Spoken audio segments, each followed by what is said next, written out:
자, 안녕하세요. 원주 포크맨. 자, 오늘은 견적 뽑으러 왔습니다. 자, 견적 뽑는 방법.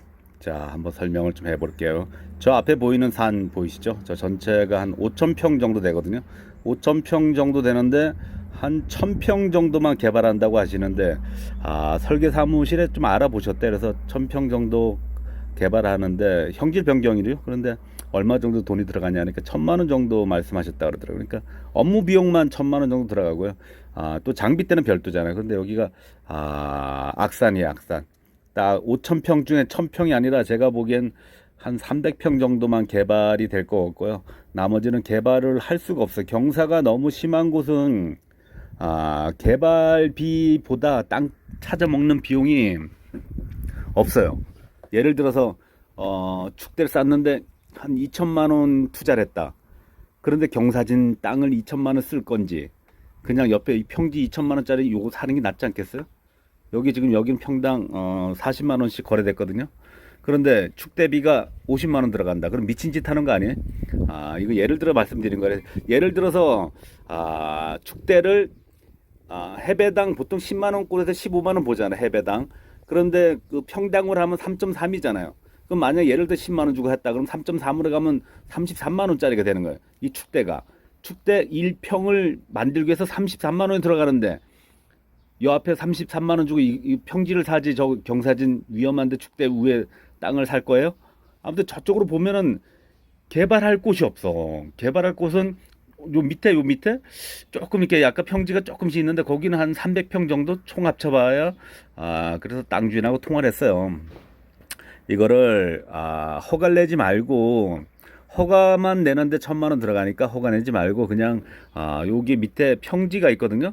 평지는 예전에 농사 짓던 곳이더라고 보니까 거기만 그냥 풀만 다 제거하고 돌이 많다면 채작업 해가지고 그냥 하루 써보자. 하루 써서 뭐 100평 했다. 그러면 3일에 가서 300평 만들어 보자. 그리고 제가 보기에는 300평, 400평 이상 나올 수가 없다.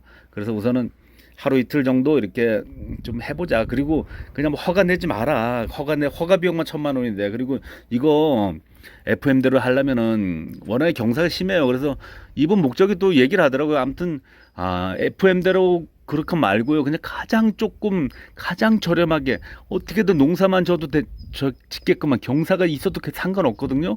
제가 직접 농사 질 거예요. 저 요즘에 은퇴도 해가지고 나이도 들고 이거 예전부터 가지고 있던 땅인데요. 농사만 짓게끔만 해주세요. 그래서 그 설계 사무실에서 장비 기사님한테 가서 이분은 이제 농막도 갖다 놓고 여러 가지 허가를 제대로 내고 하고 싶나 봐요. 그래서 제가 말씀드렸어요. 이렇게 허가를 내고 정식으로 하시면은 아무리 못해도 3천만 원 한번 내려가면서 보여드릴게요. 3천만 원 그럴 거라면은 요 옆에 있는 땅 평지 땅을 3천만 원 주고 사서요. 그러니까 아무튼 지금 말이 안 되는 거예요. 그래서 근데 제가 항상 이렇게 견적 뽑으러 와 보지만 미치겠어. 근데 대부분 이런 분들이 옆에 있던 좋은 땅은 저한테 의뢰가 안 들어와요. 이런 나쁜 땅만 이분들이 사방 요 꽃핀 데는 요게 좀 쓸만해. 요거 한 2, 300평은 쓸만하니까 여기만 좀 밀어내고 그냥 농사만 짓고 여기서 그냥 농사 짓고 사셔라. 근데 허가조차 받으려면 1,000만 원 이상 들어가는데 그걸 내는 것보다는 차라리 그냥 농사만 짓게끔 그게 낫겠다. 이걸 정식으로 해서 이런 악산을 제대로 해가 써먹을 수 있다면은 제가 왜 저도 돈 벌어야 되는데 왜 안 했겠어요. 그냥 제 목적이 돈이 목적이라면은 이거 이쪽에 개발하면 될 것 같습니다. 얼마 2천만 원에 한번 하시죠. 이렇게 했을 거예요. 그런데 그냥 하루 일당 70만 원이니까 70만 원 주고 하루 써보시면 답이 나올 거다. 이렇게 말씀을 했습니다. 저 착하죠? 이쪽에 보시면은 요즘에 저한테 의뢰가 좀 많이 들어오거든요. 그런데 10군데 중에 한 군데 정도는 개발이 가능해요. 근데 다들 좀 악산이에요. 말하자면 강원도 사는 거의 대부분 악산인데 그런 땅을 그래도 이게 뭐 대부분 절반 이상은 사셔가지고 그래도 뭐 얘기하겠죠. 개발비 뭐 평당 예를 들어 10만 원 들여가지고 100만 원 팔면 대박 아니겠어요? 그거 다 개소리거든요. 10만 원 들어가지 100만 원 판다. 그러면 그런 요즘에 뭐 부동산 업자들이 그거만 하고 앉아있지.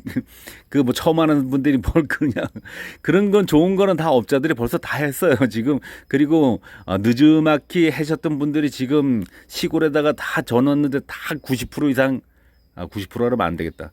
한 6, 70%가 다 이렇게 멈춰 있어요. 저 보시면은 한번 보여드릴게요. 이쪽 저쪽에 보시면은 성공한 지역이 있고 어떤 지역 보면 완전 꽝인 지역이 있고 그러니까 어떻게 업자가 제대로 똑똑한 분은 저쪽은 집 들어섰잖아요. 여기는 완전 성공한 케이스예요. 업자가 제대로 해가지고 제대로 싸게 공사를 해서 싸게 팔면 돼요. 근데 여기 비싸게 공사를 해서 비싸게 팔면 팔려요? 안 팔리죠. 그럼 망한 거예요. 그럼 조만간에 경매가 나올 거예요.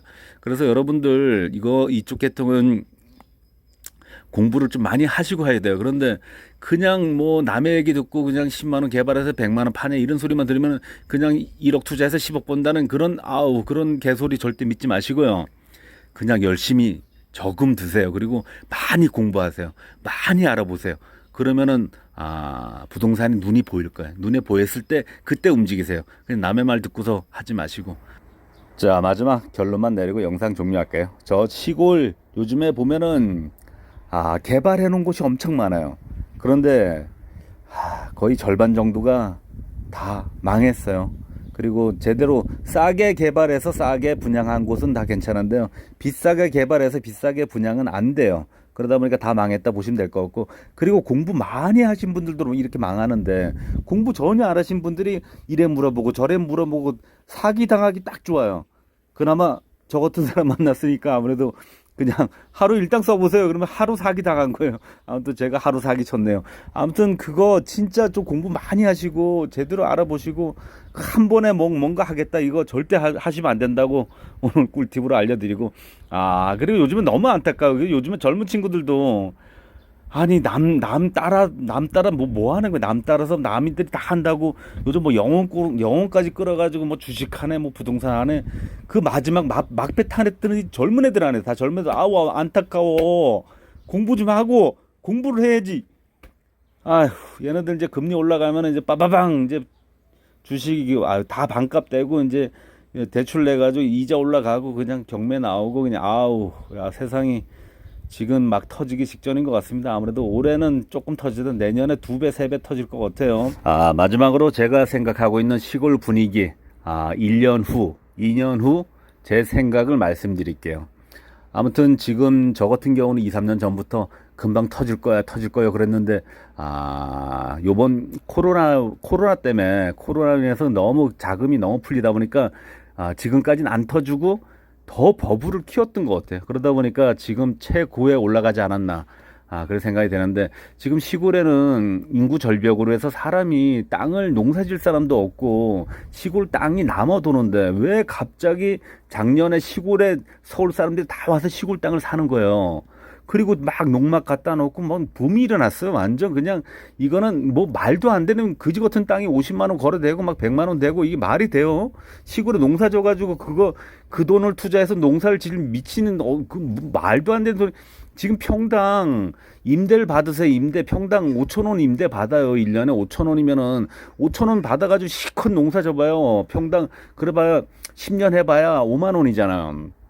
그걸 50만 원 이상 산다는 거는 미래 분명히 그게 100만 원 되고 500만 원 된다는 그런 희망이 보였기 때문에 샀단 말이야. 그냥 임대로 해서 요즘 시골 집도 남아돌고 땅도 남아도는데 임대하시면 돼요. 그리고 살아보고 마음에 문제는 욕심이에요. 그게 올라간다고 생각하니까 사셨던 거야. 다 대출을 해서.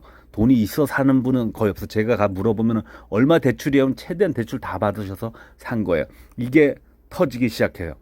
어떻게? 금리 올라가잖아요. 2배, 3배, 4배. 어떻게 할 거예요? 이자 2배, 3배, 4배. 어떻게 할 거예요? 그런데 땅값은 2배, 3배, 4배 내려가잖아요. 이제 시골의 어른들이 다 돌아가셔요. 그러면은 그 남는 땅들이 한꺼번에 쏟아져요. 금리가 올라가서 또 한꺼번에 쏟아지고, 그 금리를 못 내서 경매로 한꺼번에 쏟아지고, 물량은 넘쳐요. 그러면 어떻게 될 것 같아요? IMF처럼 되는 거예요. IMF 때 엄청 나왔죠. 그때 현금 자산 가진 분들이 그냥 쓸어 모았어요. 그냥 주웠어요. 경매장에서 쓸어 모았어요. 장비도 경매로 나오거든요. 그때 제가 알기로는 덤프가 시세가 3천만 원, 5천만 원짜리가 1천만 원에 막 나오고 그랬거든요. 앞으로 몰라요. 장담 못해. 제 생각은 앞으로 내년, 내후년에 크게 문제가 발생하지 않을까 좀 생각이 됩니다. 세상에 공짜는 없다. 욕심 버리시고, 대출은 욕심이라 보거든요. 알맞게 쓰시는 건 괜찮아요. 내가 그만큼 능력이 된다면은 그만큼 능력이 되는 만큼의 대출을 받으시면 돼요. 그런데 내 자산을 팔아서 지금 대출을 못 갚는다 그러면 문제가 발생하지 않을까 좀 생각이 됩니다. 괜히 쓸데없는 얘기 제가 너무 했네. 뭐 굴삭게 하는 인간이 뭐 이렇게 쓸데없는 얘기를 했냐고 생각할지 모르겠지만, 요즘엔 너무 답답해서 한번, 예전부터 제가 영상에 이런 얘기 많이 했을 거예요. 조만간에 이러다 이게 계속 이래 왔던 것 같은데요. 이 더 버블을 키우지 않았나 좀 생각이 됩니다. 끝까지 들어주셔서 감사합니다. 오늘 영상은 여기서 종료합니다.